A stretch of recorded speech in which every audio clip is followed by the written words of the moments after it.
Windows 11 is bad, but I must use it because it's the only operating system where I can work efficiently. A lot of stuff I hate about Windows 11 is thankfully manageable. Check out my survival guide from last September. It's still relevant. I'm probably gonna remake that and make shorts of them. It turns a garbage resource hog of an operating system to a slightly tolerable and significantly less of a resource hog operating system. A lot of people are worried about Windows' latest antic where they will record everything you see and do on PC. While that is incredibly stupid, it's only available in the latest Windows with the latest Snapdragon X processors. You mostly see Snapdragon on smartphones. It uses a different architecture called ARM, like Apple's M series chips, while Intel and Ryzen uses x86. But come on, do you really expect Microsoft or Windows to be saintly enough to not snoop into your private stuff? Again, check out my survival guide. Also, 225 gigs of storage? Is this a Call of Duty game? I express my displeasure of Windows all the time, but this is dumb. Why would anyone ever buy a Windows PC? Because MacBooks are expensive here, and most people want to play games. My $1,500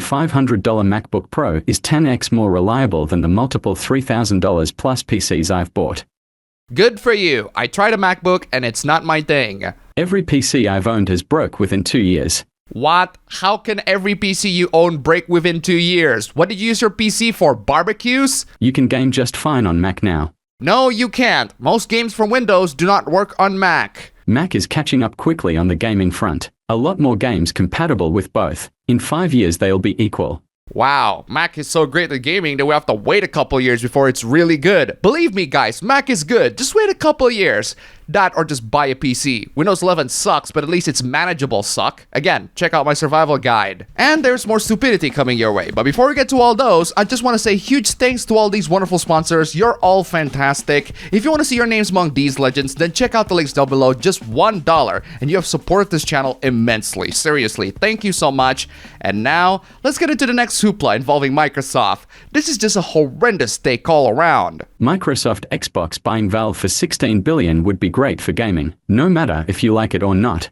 It's not just that I don't like it, it's also not good for gaming. Microsoft has no idea what they're doing with their Xbox division. Say what you want about Steam, at least they got their crap together. They also made the Steam Deck, a great product. I cannot see why Microsoft buying Steam would be a good thing other than the Xbots cheering the company they shilled just absorb another company. Only thing that's bad would be people losing their jobs, but us as gamers would get good out of this. This isn't like a president election.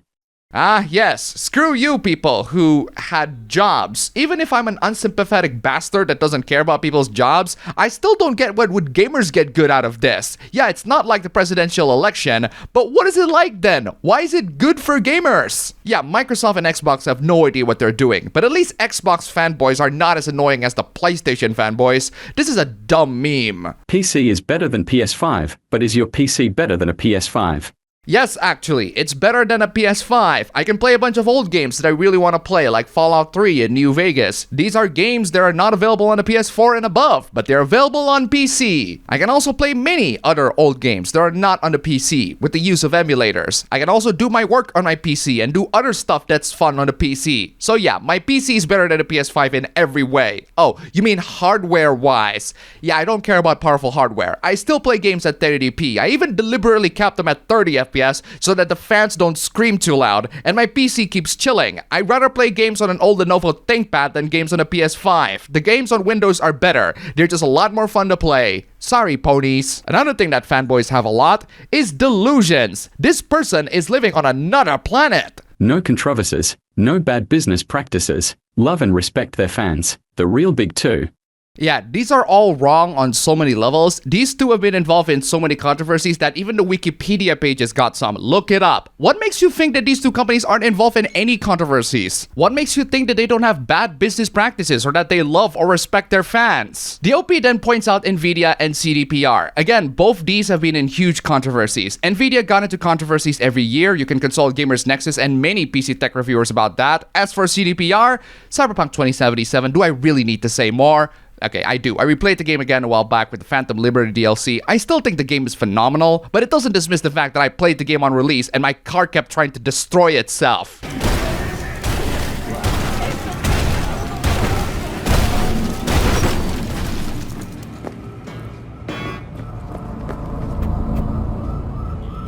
Also, since you brought up Steam, did you know that someone asked a stupid question about Steam? This is an odd thing to ask Steam for. You cannot transfer games from one account to another, and you cannot have another person to inherit your account. Why not just give them your email and password? You're gonna die anyways. Yeah bro, let's just give someone your email and password that you most likely use for everything else by the way to someone else because you said so. Yeah, good one.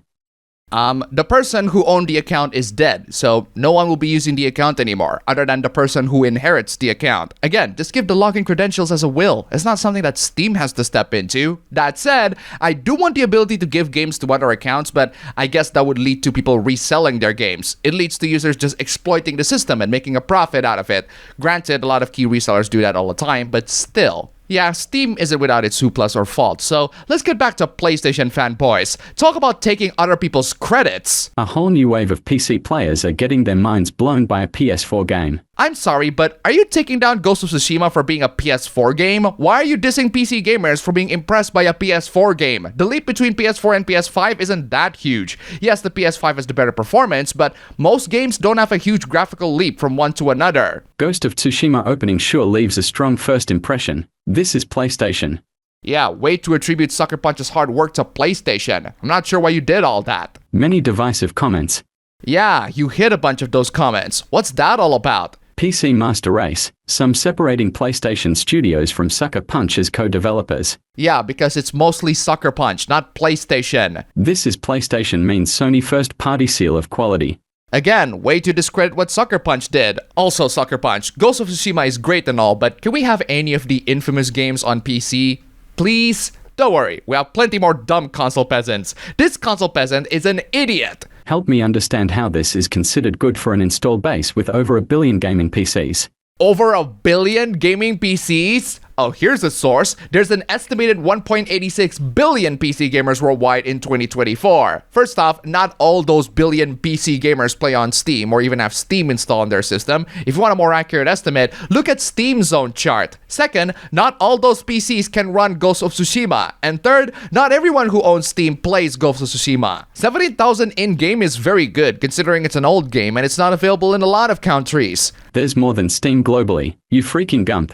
I'm not sure what you're trying to prove here. Are you saying that Ghost of Tsushima failed on PC because only a small fraction of PC gamers installed the game? And even if you consider it a failure, does Sony consider it a failure? Can you convince them that it is? I don't think so. And finally, here's an obnoxious take. Here's a Western RPG purist. When are Weebs going to admit that Western RPGs are just better? Better in what? Player numbers? Fortnite trumps the number of these two combined. Does that make it a better game? Also, you're comparing The Witcher 3, one of the most critically acclaimed darlings of the last decade, to Dragon's Dogma 2, a sequel game that has many glaring problems at launch and some even say not as good as the original. Another person brought Elden Ring as a comparison and how it's beating The Witcher 3 statistics, but the person brought Baldur's Gate and Fallout 4 statistics and how they're beating Elden Rings. So all you have to prove that Western RPGs are better are Steam charts. For the record, I love both Western and Japanese RPGs. I can make arguments in favor of both, but that's me being fair and having a diverse taste in media. This purist idiot just wants to win at all costs to prove that his taste is better than yours. Please kindly shove your trash taste right up your rectum. And that's all for the video today. Thank you all so much for watching. If you like this video, please don't forget to click the like button and subscribe for more. Don't forget to check out my ABB Show stream channel, link down below. Go subscribe as always. Thank you for watching, and I'll see you all next time.